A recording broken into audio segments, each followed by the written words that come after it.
God is good. ஆண்டவராக இயேசு கிறிஸ்து நாமத்தினாலே உங்கள் யாருக்கும் கிருபையும் சமாதானமும் உண்டாவதாக.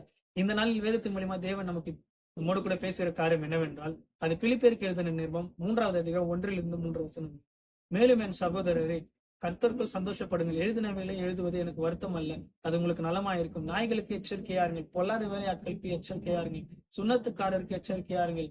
ஏனெனில் மாம்சத்திலுமே நம்பிக்கையாயிராமல் ஆவினாலே தேவனுக்கு ஆராதனை செய்து கிறிஸ்து இயேசுவுக்குள் மேன்மை பாராட்டுகிற நாமே விருத்த சேதனம் உள்ளது. சோ பவுல் இந்த 3 வசனத்தின் மூலியமா பிலிப்பிய சபை மக்களுக்கு என்ன சொல்ல வர்றாருன்னா, ஃபர்ஸ்ட் வசனத்துல வந்து கர்த்தருக்குள் நம்ம என்ன பண்ணணும், சந்தோஷமா இருக்குன்னு சொல்லி சொல்றாரு.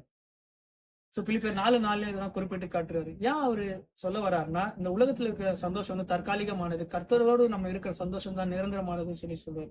2வது வசனத்துல எப்படியா இருக்கு, நாய்களுக்கு எச்சரிக்கையா இருங்கள், பொல்லாத வேலையாட்களுக்கு எச்சரிக்கையா இருங்கள், சுண்ணத்துக்காரருக்கு எச்சரிக்கையா இருங்கள். சோ மனுஷரோட குணாதிசயத்தை என்ன பண்றாருன்னா, அப்போஸ்தலனாகிய பவுல் வந்து நமக்கு குறிப்பிட்டு காட்டுகிறார்.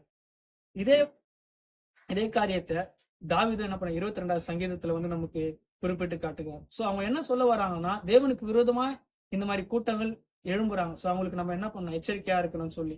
ஏன்னா அவங்க என்ன பண்ணல, தேவனுடைய குணாதிசயத்தை இல்லாம தன்னுடைய மாம்சத்தின் மேல இருக்க குணாதிசயத்தை என்ன பண்றாங்க, வெளி காட்டுறாங்க. தேவனுக்கு விரோதமா வாழ்ந்து கொண்டு இருக்கிறாங்க.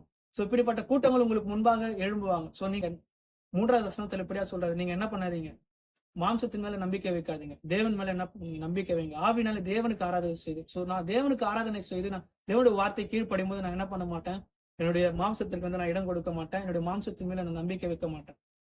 சோ கடைசியா 4வது வசனத்துல பவுல் இப்படியாக சொல்றாரு, மாம்சத்து மேல நம்பிக்கை வைக்கணும், என்னாலே வைக்க முடியும். சோ அந்த நம்பிக்கை எனக்கு வேணாம். சோ என்னோட நம்பிக்கை ஃபுல்லா ஏசப்பா மேல இருக்கணும்னு சொல்லி அவர் என்ன பண்ண அந்த இடத்துல இருந்து குறிப்பிட்டு காட்டுகிறார். அப்போ நம்ம என்ன பண்ணணும், கர்த்தருக்குள் சந்தோஷமா நம்ம இருக்கணும், தேவன் மீது நம்பிக்கையா இருக்கணும். சோ இந்த வார்த்தை உங்களுக்கு பிரயோஜனமா இருக்கும்னு சொல்லி நான் விசுவாசிக்கிறேன். இந்த வார்த்தை உங்களுக்கு பிரயோஜனமா இருந்தா மத்தவங்களுக்கு ஷேர் பண்ணுங்க. கர்த்தர் தாமே தம்முடைய வார்த்தையை ஆசீர்வதிப்பாராக. God bless you.